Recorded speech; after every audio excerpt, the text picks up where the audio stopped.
In section 2.4, we'll be going over derivatives of transcendental functions. So transcendental functions are just functions like trig functions, exponential functions, or logarithmic functions. So we have to use different types of rules when we're taking these derivatives. So we're not using those power rules like we used for polynomials. Those will only work for polynomials. So we have two specific rules for differentiating sine and cosine functions. So the derivative of sine is just cosine, and the derivative of cosine is negative sine. These are just two rules that you will have to memorize. You could prove them using the limit definition of derivative that we talked about before and using some trig identities. So let's actually find these derivatives now. And we'll use our coefficient rules, sum and difference rules as well. So in part A, I have y equals 2 sine of x. So my derivative there, dy dx, is just 2 times my derivative of sine of x, which I see up above is cosine x. And that is my answer. In part B, I have y equals sine of x over 2. And you might want to think of that as 1/2 times sine of x. A little easier to find your derivative that way. So my derivative then, the derivative of sine, is 1/2 times the derivative of sine, which is cosine. And in part C, we have y equals x plus cosine x. So I just take the derivative, two separate parts. The derivative of x is 1. The derivative of cosine x from up above is negative sine x. So 1 minus sine x. That's my answer. So as long as you have those derivatives memorized, it should be pretty easy. An even easier derivative rule is the derivative of the natural exponential function e to the x. So what's really, really interesting about e to the x is that the derivative of e to the x is itself. It's e to the x. And so at any y value on that graph, it will be the same value as the slope of that graph. Very, very cool. So in part A, when we have y equals 5e to the x, my derivative is just 5e to the x. It's exactly the same thing. In part B, I have e to the x minus 4x. So when I take the derivative of e to the x, it's just e to the x. And the derivative of minus 4x is minus 4. Part C, we have 7e to the x plus cosine x, so we're combining these new rules. My derivative of 7e to the x is just 7e to the x. And the derivative of cosine x is negative sine x. So 7e to the x minus sine x. The derivative of the natural log function is a little bit different, and that is that the derivative of natural log of x is 1 over x. And so, again, it's just another rule that you will have to have memorized. There will be many of them that we have to do. So in example 3, we have y equals 3 natural log of x minus 2e to the x minus 1/2 cosine x. And so my derivative is 3 times the derivative of natural log of x, which we see up above was 1 over x. So this is just 3 over x, minus 2 times the derivative of e to the x, which is just e to the x, minus 1/2 times the derivative of cosine x, which is negative sine x, so this will become plus 1/2 sine x. Part B, we have y equals natural log of x to the 5th plus x to the 5th. Well, we only know the derivative of natural log of x right now, so we'll have to rewrite this in some way. So let's remember our logarithmic rules. When I have an exponent inside of a logarithm, I can bring it out as a coefficient. So this is actually 5 natural log of x plus x to the 5th. Now it looks more like something we know how to take the derivative of. So dy dx is 5 times the derivative of natural log of x, which we know was 1 over x. This is 5 over x, plus the derivative of x to the 5th is 5x to the 4th. That's my answer. Now that we know more derivative rules, we can have even more fun with tangent lines. So in example 4, we're asked to find the equation of the tangent line to 4 theta minus cosine of theta when theta equals pi over 2. So remember, for the equation of a tangent line, I need the point and the slope. So let's find the point first.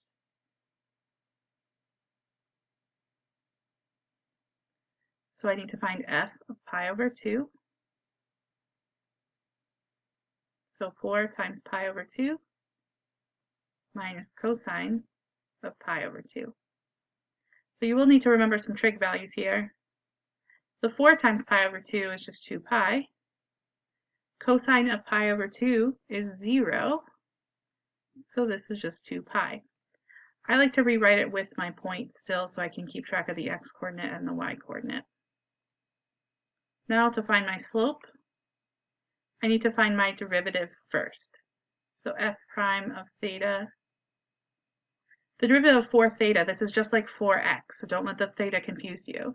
The derivative of 4 theta is just 4, just like 4x. The derivative of minus cosine is a negative times negative sine, so this is actually plus sine of theta. Remember though that I still need to plug in pi over 2 to find my particular slope. So 4 plus sine of pi over 2. Sine of pi over 2 is just 1, so this is 4 plus 1, which is 5. So that's my slope.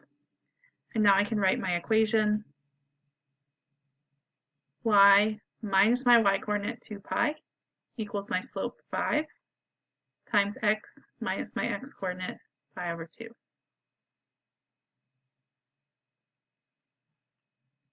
In example 5, it asks us at which values of theta will the function f of theta, which is theta plus sine of theta, have a horizontal tangent on the interval from 0 to 2 pi. So again, when I see horizontal tangent, I automatically think, when will f prime equal 0? Now it's giving me this restriction of an interval because when we have trig functions, if you think about the graph, it's going to have infinitely many horizontal tangents. And so I just need to restrict it on a certain interval to get that answer. So I'm going to find my derivative, f prime of theta. The derivative of theta, this acts like x, so its derivative is just 1. And the derivative of plus sine of theta is plus cosine theta. And now since I know that this is a horizontal tangent, I want to set that equal to 0. So I'm going to solve this equation now. Cosine of theta equals -1. And so I have to think back to my unit circle or all my trig values, and I know that cosine of theta is equal to -1 at pi. So my answer here is just pi. Now it does just ask for values of theta, so I don't have to find the y-coordinate in this example. Sometimes you might have to find slopes of other tangent lines other than just horizontal tangents. So in example 6, we're given an f of x, which is natural log of x cubed e to the x. And we want to find all of the points where the tangent line has a slope of 4. So when I see slope of 4, automatically I'm going to think to myself, f prime equals 4. Okay, so slope of the tangent line is my derivative. That's going to help guide me. So I'm going to first rewrite f of x. I don't know how to take the derivative of something like this yet. And so remember that if you have a product inside your logarithm, you can expand it by adding 2 separate logarithms. Then I want to simplify this a little bit more. Natural log of x cubed, remember I can bring the power out in front, so this is 3 natural log of x. And then natural log of e to the x, the natural log and the e cancel out, and I just have an x. So those log rules are really coming in handy here, because now I can easily take the derivative, f prime of x. The derivative of 3 natural log of x is just 3 over x, or 3 times 1 over x. And the derivative of plus x is plus 1. Now I know that I wanted my derivative to be equal to 4, so I found my derivative. I'm going to set it equal to 4, and now I need to solve for x. So 3 over x is equal to 3. I subtracted 1 from both sides. And then that means that 3 over 3 is equal to x, which means my x is just 1. Now it did ask me for coordinates in this case, all coordinate points. So I need to find my y value. And so remember that means I plug it back into my original function f, not my derivative. So f of 1 is natural log of 1 cubed times e to the first. You could use the simplified form, or you could use the form up at the top. But either way, I get natural log of e, which is just 1. And so my point for my answer is 1, 1. For the last part of 2.4, we're actually going to go back in time and revisit the ideas from 2.1. So remember the different derivative formulas that we started with. So for the general derivative, f prime of x, we had limit as h approaches 0 of f of x plus h minus f of x all over h. And we had two different versions for the derivative at a point that was dealing with a specific value c. And so how these problems are usually going to appear on the AP test is not actually having you find a derivative like this, because now you know all of these shortcuts. Instead, what's going to happen is that they will give you a limit problem like A. And instead of actually spending the time trying to calculate that limit algebraically, it's going to be more of a recognition problem. So recognize that this is in the format of one of these three types, and then actually just use the derivative to calculate it. So usually you don't have to do a lot of algebraic manipulation to solve these. All right, so first of all, you want to recognize which of these three formulas your limit is similar to, because that's going to help you set this up correctly. So in part A, this looks like, so I see I have h approaches 0, so it's either 1 or 2. But I also notice that I'm plugging in an f of c here. So this second part has a numeric value, not a function like f of x.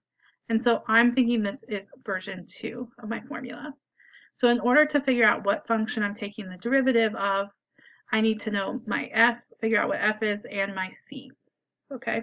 So I know that it has the form c plus h. So I'm going to look towards my h, and so I can see that my c is -3. That has been plugged into my f. So this part in the brackets is my f. My f is 2 plus something cubed. So 2 plus x cubed. And so the way I'm going to write this is that this is actually just saying take the derivative. So remember d dx is derivative of my f of x, 2 plus x cubed. And then I'm going to write an evaluation bar afterwards at x equals -3. So again, this tells me take the derivative of 2 plus x cubed and then plug in x equals -3. So we can just use our power rules now instead of having to expand and calculate this limit. So the derivative of 2 plus x cubed is 3x squared. And I'm evaluating at x equals -3.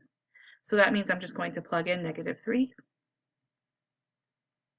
And I will get 27 for my answer. So notice I did not have to work out that whole limit. I'm just recognizing that this is a derivative. For part B, again, I see I have the limit as h approaches 0. 3 cosine of x plus h minus 3 cosine x. When I see those x's in there, it's really this first format. And so this is asking me just to find a derivative of a function, not a derivative at a particular value. So to help me figure out what function it is, I'm looking at the second piece, the minus f of x. I can see that here, minus 3 cosine x. So this is asking me to take the derivative of 3 cosine x. Notice it's not minus 3 cosine x because the minus is in the formula. And the derivative of 3 cosine x is just -3 sine of x. So I'm just using the derivative rules that I know in order to figure these out. Part C looks more like formula 3, so the slope formula, f of x minus f of c over x minus c.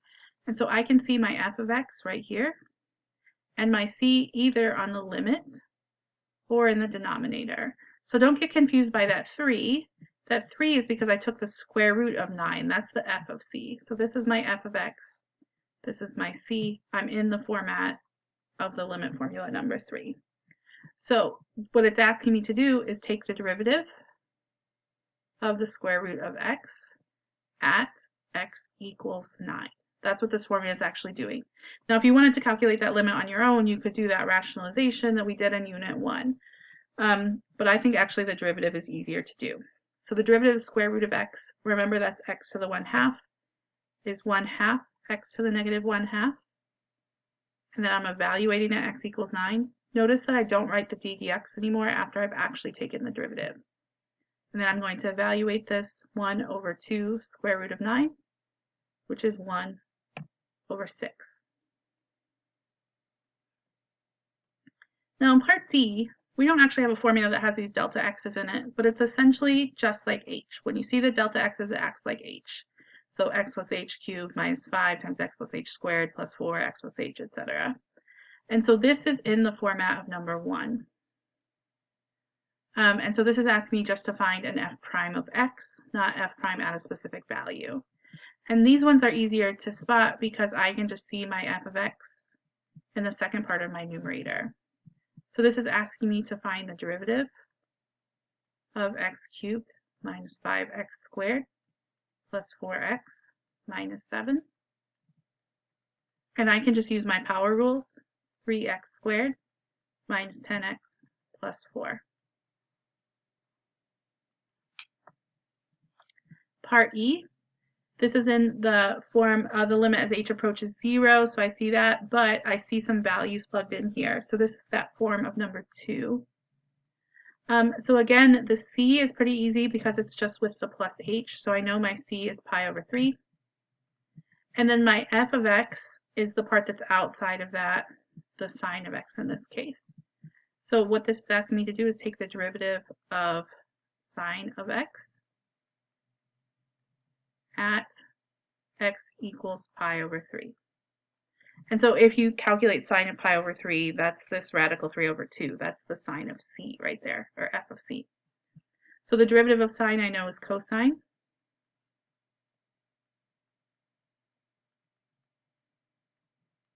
And then I can just plug in pi over 3. And cosine of pi over 3 is 1/2.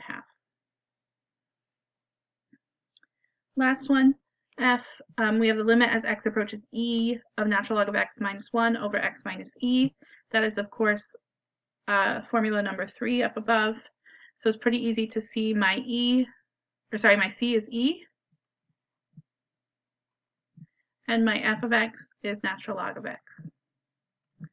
So I'm taking the derivative of natural log of x at x equals e. Remember, the derivative of natural log of x is 1 over x at x equals e. So I have just 1 over e for my answer there. So this is a much easier way, rather than actually calculating all these limits. If you recognize it as a derivative, it will be very simple to solve.